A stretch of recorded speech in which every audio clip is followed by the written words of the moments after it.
Yo, yo, yo, what's up? What's up? It's Pastor Ron here.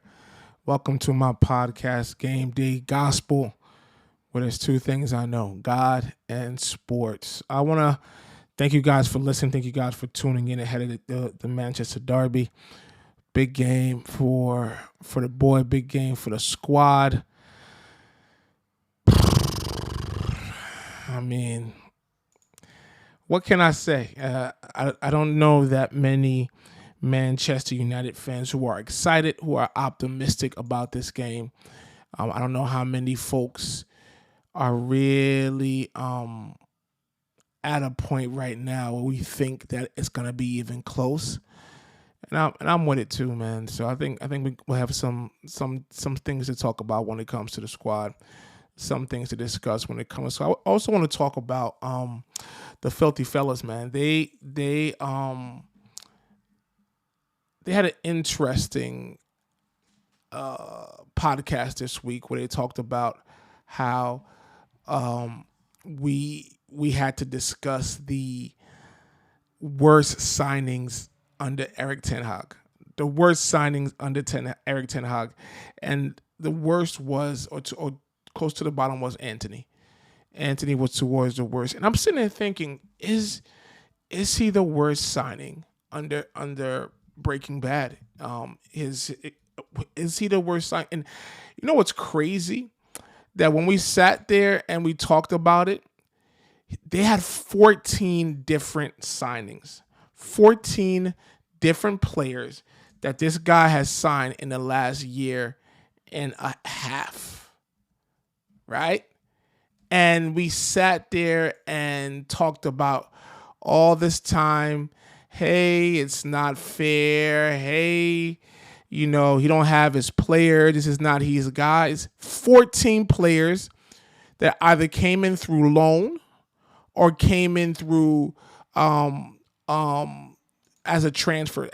To be honest, it's 16. If you want to be exact, 16 different players that he has signed during his time, either through transfer and through loan. Listen, we don't want to sit here and talk about the front office and how these things are issues, blah, blah, blah, blah, blah, blah. I'm not going to talk about how, all that goes on. It's true. Our front office needs some structure. Our front office needs to get a lot better, and hopefully with the new leadership that can be addressed. But 16 signings is 16 signings, bro. He has 16 guys he was able to bring onto the team. And don't forget that fiasco he had with what's that bull's name? De Jong. Frankie. Remember last year him trying to get Frankie De Jong all this time, and meanwhile the dude's like, I don't want to come with the team. Remember that? Remember all those guys, all that movement, all that embarrassment he brought to the team by sitting there trying to woo a player that does not want to join the team. So we can't ignore the dumb stuff he's done as well. He's been with the squad since July 1st. July 1st, 2022, is at a year and a half. You have 16 guys you were able to bring onto the squad in order to help your squad. And I'm pretty sure that that all of these signings were sent to him and said, what do you think? This 220 20 pounds in one transfer window for Martinez, Malacia, Casemiro, Anthony. You know what I mean? Listen, who the heck is this guy? Don't know. Martin Dubravka. Don't know who this guy is. Backup goalkeeper. Never knew anything about the guy. So he signed as well. He signed as well part of a $220 million transfer window when his first year he came on. Within months of him getting on, he was able to do that. So I don't understand why folks are still making excuses for this coach. And you look at these 16 signings, and and yet the team still needs 16 more signings. 16 signings, with us still having all these issues and all these holes on the team. Pause. That we sit here and have all we need an entire back line minus maybe one player in Martinez. Still don't know what our midfield is doing. Still, don't know if Rasmus is the striker for us. So we're sitting here going through all of this. Man had 16 players on his list of he was able to bring in. And yet we sit here and say, Man U needs players, bro. Man U is short on players, bro. I don't know, bro. It's the same thing they used to say for Ali, and Ali spent almost $1 billion in signings, bro. So he made a lot of signings, bro. So we can't sit here and complain about him not having his players. 16's a lot. 16 is more than Liverpool. 16 is more than most other teams. And at the end of the day, we have a level of understanding who the team is.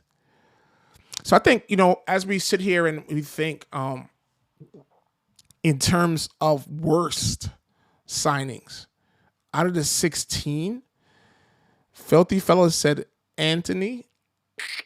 I don't know, man. I like Anthony, bro. I want him to work out, but he's not cutting it. I think the whole appeal to Anthony because he's Brazilian, he starts for their national team. When he came on, he's kissing the badge and he scored against Arsenal. So that whole passion he has is cool. Like, he comes on doing R1, L1 skill moves off of FIFA for no apparent reason, and folks just watching him just do all this nonsense. He's a character, man. And I really, really want him to work out, but 88 million pounds? It's a lot of money, bro. For 8 goals in all competitions, 8 goals, 3 assists, 11 GAs in all competitions. That's a year plus. That's tough, bro. That's tough to justify. And to me, the reason why he's the worst signing, not saying he's the worst player, he's the worst signing because of the dollar amount. And that's Eric Ten Hag's boy. They played together at Ajax. So he knows the player. So that's his main signing. That's his main guy. And that right side with him on it is a black hole. He needs to get away. He needs to get out that right hole because he's doing nothing. And again, I'm not going to get on another podcast about these freaking kiss the badge passion guys. Oh, he's a passionate guy. He plays hard. He goes in for a hard tackle. He's a yes man. I don't give a damn. I need talent. I need goals. That right side is a black hole. The ball gets there, does a couple of skills moves, runs all this type of way. They're sitting there waiting for him, and nothing happens. Takes 1 or 2 shots a game. They're all too hard, rarely on goal. So what are we doing here, guys? So I think maybe he is the worst signing. As much as I like him, I think there's talent there. But for 88 million pounds. For him coming from Ajax, who right with the coach, I think he's probably the worst signing. He still has time to do better. He still has time to make up for it. But as we sit here today, he's the worst signing on our team. Out of the 16 signings the coach had, he's the worst. Not to mention his off-field issues that we got to deal with and all that's going on. But in terms of production, in terms of play, he's not the guy, bro. If Ten Hag was smart, he would use this whole drama as an excuse to get him off the pitch. So it's not, blaming his play, which is the real issue, but they'll use this as a reason why he's not playing. The same way you sent Sancho off to some kind of training session to improve his game, you have to send him off to kind of work on his game as well because he's not the guy. But Ten Hag loves him. He's his favorite because he sits there and he plays hard. He practices hard. If you notice the past few months, he stopped really doing skill moves like he used to do before, probably because his coach spoke to him and one time he got clowned for it and all that. So I think he's a favorite.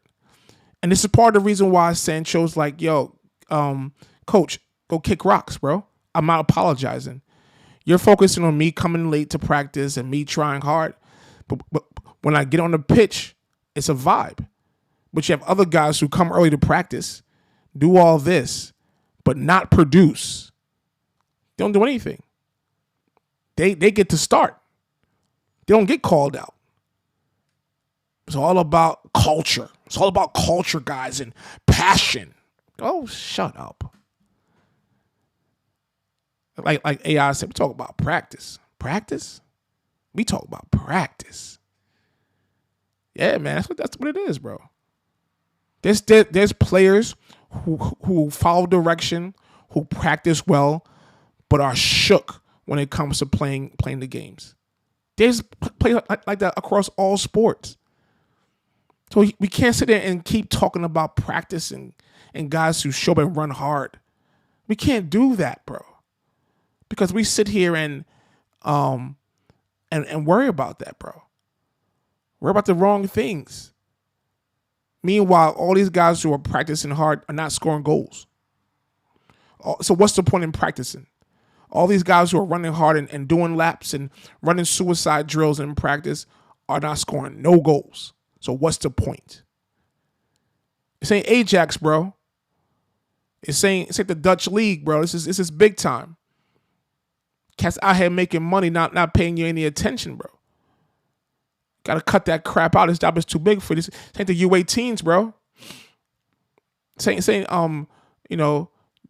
JV soccer, college soccer. It's in the MLS, bro. Got to get it together. So I think, so because of that, not because of talent, but just because of overall price tag, the coach is familiar with him and his production. 11 GAs in all competitions in a year and a half. It's not good. It's not good. In terms of best, not too far behind is Malacia. Malacia outside, bro. He is outside. He's on the yacht with Rashi, chilling, taking pictures, bro.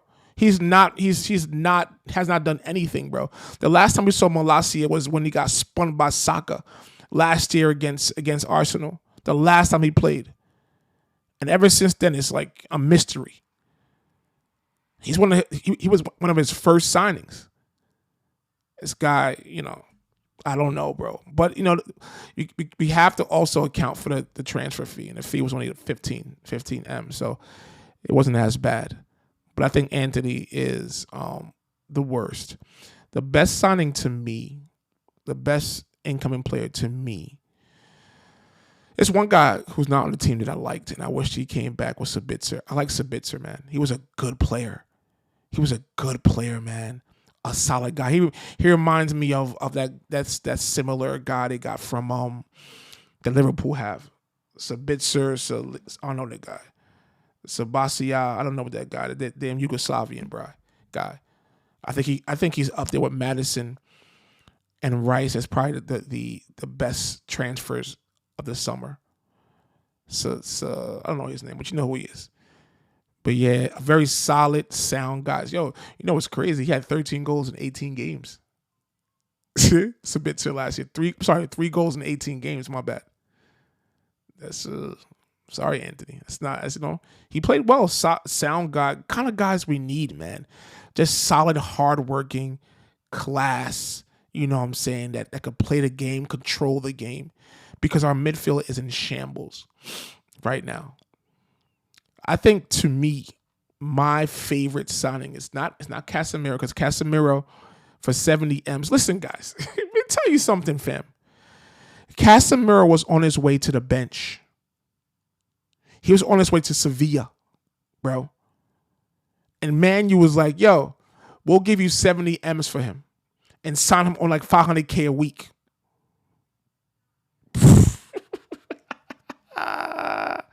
What are we doing here, guys? What are we doing here, guys? So he's out there. I think it's though he played well last year, but now he's showing his age, bro. He played a lot of games, bro. This guys, the EPL is not for everyone, man. The amount of talent and pace and how these guys use analytics. These guys use tape to see where you're weak at. That's the problem that happened to Anthony. The league adjusted to him and he couldn't adjust. All that running and skill moving is not doing anything. So and I think it's the same thing with Casemiro. He towards the end of the year, this is why Ball got all them red cards, because he got pissed off and he got spun around. The teams began to figure out who he was. And because of that, he got exposed. And right now, if I'm being sincere, he's not even our starting CDM, bro. It needs to be Amrabat. Amrabat's younger than him and is playing better than him. So I think, as an everyday big game guy, he could be a nice guy in the locker room because he's been there, done that. I think he's one of the leaders in the locker room. But I think he's no longer the guy. You know what I'm saying? 31, all that plastic surgery, bro. He's dude's trying to do commercials, bro. He's trying to play Call of Duty, man. He's trying to get a Twitch account. And ain't trying to play no soccer games, bro. Martinez is a good player, 55 M's. I think my favorite and an unsung hero of our team last year, Christian Eriksen. Christian Eriksen is, to me, our best signing. I thought that Mason Mount was going to slide right into his spot on the pitch. That's why he was signed, but we're seeing that what he did can't be duplicated. He has a certain level of class and instinct that no one on our team has. The one-time passes, the one-time shots, the little passes he does here and there. Remember that pass he did to against Galatasaray? It was one pass he did, a one-time pass to either Rasmus or Rashford. It couldn't be Rashford. I think Rashford scored this year. But that one-time pass he hit, I think it was to Rasmus against Galatasaray, was sick, bro. Those are passes we don't have. Bruno's always a touch too late. Like he's really Iron Man, new heart and all, bro. Like he calculates on the pitch something different, bro, and that's what we don't have. I think for a free transfer, for a guy that could come in at 70 minutes into the game and calm the game down, a guy who could start every now and then, he could play on multiple spots in the midfield. And last year, the things he did, he played the false nine last year at one point. I think he was a great guy, man. I think he was a great signing. I think once he left, the team went down. So I think the best signing to me, if you count the fee and what he's did to the team, because if not for Eriksen, we're not making top 4 last year. If not for Eriksen, Liverpool's in the top 4. No cap. What he's done to the team, and I could only imagine him calming the team down in the locker room. Class, bro. A whole new level of class to be on the team, bro. So I think, it's a great story, coming from death pretty much. They're coming back alive into playing. I want to understand why after he'd been through all that trauma, he would come to United, but, to each their own. But he, I think, was the best signing we've had in the past 18 months. Martinez is, I think he's a good player, injury prone. The thing we gotta notice, like, Martinez didn't end the year that well, bro. Let's not bring up that game against Liverpool, bro. That game he did not play too well after the World Cup, and it could be a little bit of fatigue from the World Cup, but towards the end of the year, he kind of struggled. So I don't know, and he didn't really do that well in the beginning of the year. It was his challenge that opened up that final goal for Brighton. So I think, we have to be honest. The jury is still out on Martinez. I'm thinking he's going to be good. He's going to be a solid player. But we have to also account that once the league adjusts to you, how do you react? And do you have a level of consistency? These big guys, Saliba, Van Dijk, those top guys, they do it consistently. Thiago Silva, they have consistency, bro. And we need to have that consistency. That's why John Stones is not one of the top CBs, because he's not consistent. He has flashes, he has good games and good stretches, but in terms of a consistent production, he doesn't have that. So the jury's still out. But I think Eriksen, to me, he is the reason why we were in the top 4 last year. It was him and Rashford. They were the 2 main reasons we were in the top 4. And I have to respect it. So I think just watching that though really messed me up, man, because it shows the amount of freaking dumb signings we had, and it also just reiterates the fact that this guy has his own players. So all that crap about him not having players is crud. It's crud. And he has enough talent on there to be competing for the top 4. I'm not saying we got enough talent to surpass Man City, to surpass Arsenal, Liverpool, but we have more talent than the Spurs. We are a better team than Brighton. I mean, I think we even better have more talent than Newcastle. But they have systems. They have better coaches. That's the difference. Coaching is it's a big difference. So we talk about that, man. So I mean, it's tough, man. It's tough to see that. Tough to figure out what we're gonna do, man. I was going through both lineups, and I was like, I might come on here and do like a starting 11, combined starting 11, Arsenal and Man U and Man City. I don't think there's one guy on our team that will start for Man City. Not one guy. I would say the 2 guys, maybe Bruno and Rashford. Those are the 2 guys that I think that may walk on and sit there and play for Pep and them boys. So I mean, our hope as we go into this game for it to stay close. Our hope as we go into this game is for it to not be embarrassed. I can't take another six goal outburst. I'm just overcoming that 7 goal game from Liverpool last year. So I can't sit here and go through this again. But I don't think Man City is strong enough to do that to us, unless they're playing possum and they're waiting for us. You know how Pep plays against us, the bastard. He sits there and waits for our games to turn up. He's always trying to embarrass us. So I think it's gonna be a close. I think it's gonna be a close game though. Yeah, it's weird. I think I mentioned this before. I think we're so unorthodox that it might throw some teams off. We're so unorthodox that it might mess some things up, and I think that it's going to cause our game to be a little close. And I think Man City's just due.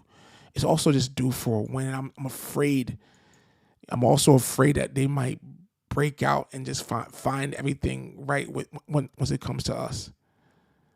They'll figure everything out once we're here. I think that is probably, that's my fear.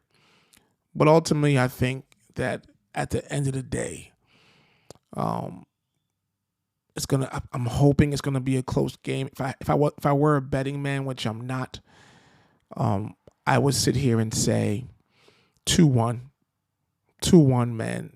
Man City. 2-1. I think it's gonna be 2-0 early in the first half. We'll score 2-0 in the first half. We'll score early or like at some point in the second half, and then it's gonna be a wrap. It's gonna be a wrap. Outside of that, it's a pretty quiet week. There's no really. I think the derby is probably the biggest game. For next week, for this week. It's a lot of just I think we see maybe Nah, not really. I mean, yeah, it seems like a bunch of one-sided games. It sounds like a lot of one-sided games. Arsenal got some bad news. Partey and Jesus is out for a long time with injury. I mean, with Jesus, he's always out, bro. They shouldn't be surprised. It's interesting to see who they start. Do they start Eddie or do they start Havertz at that 9? I would just start Havertz, bro. And Keita is he's shaky, bro. When he has potential, but then when it comes to the big games and stuff and the big moments, he just lacks the quality. You know, especially and next week they play Newcastle next Saturday. Yeah, 1:30 p.m. Eastern time they play Newcastle. It's one to confirm at St. James Park, and you know Newcastle be on that smoke. Woo. So yeah, I would experiment with Havertz tomorrow because it's Sheffield and you should beat Sheffield. Despite the fact that we made them look like world beaters in the top squad, they are the worst team in history. They're historically bad. One of the worst teams so far in history. So Arsenal should slap them up. But yeah, I think that it's a quiet week. It's a week where folks get to kind of adjust themselves. No major.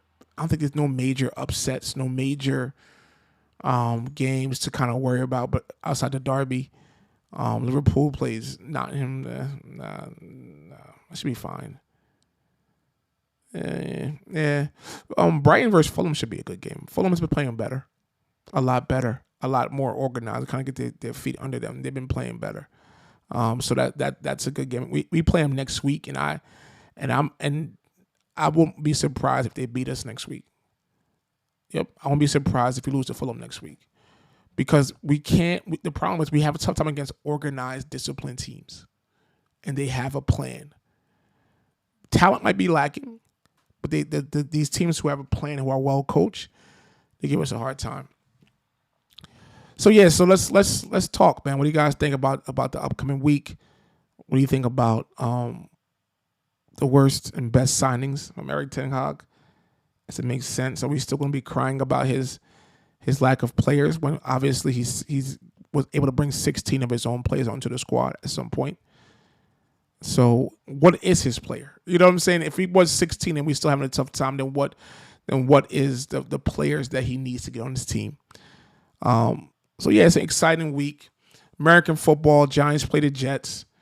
You know, I'm not gonna waste your time with a Giants preview because the Giants, they suck. And the Jets suck too. They're both trash. So it's not much to talk about. The Jets are gonna win though. It's going to be an ugly game like 9-6 Jets. I think both QBs are not good. And I think it's going to cause it to be an ugly defensive game. So 9-6 Jets is my prediction for that game. But today's a soccer podcast, and I want some feedback. Don't forget to share this in your chats. Let me know what you think. Let me know what you feel about the upcoming week. Man U fans, are you guys confident? Man U fans, how do you guys feel? Are you rooting for a loss? Because maybe if you lose, it might cause this guy to get taken out of this game. And we'll take it from there. So, all right, guys, thank you for listening. Thank you for your time. I appreciate you guys. God bless y'all. Peace.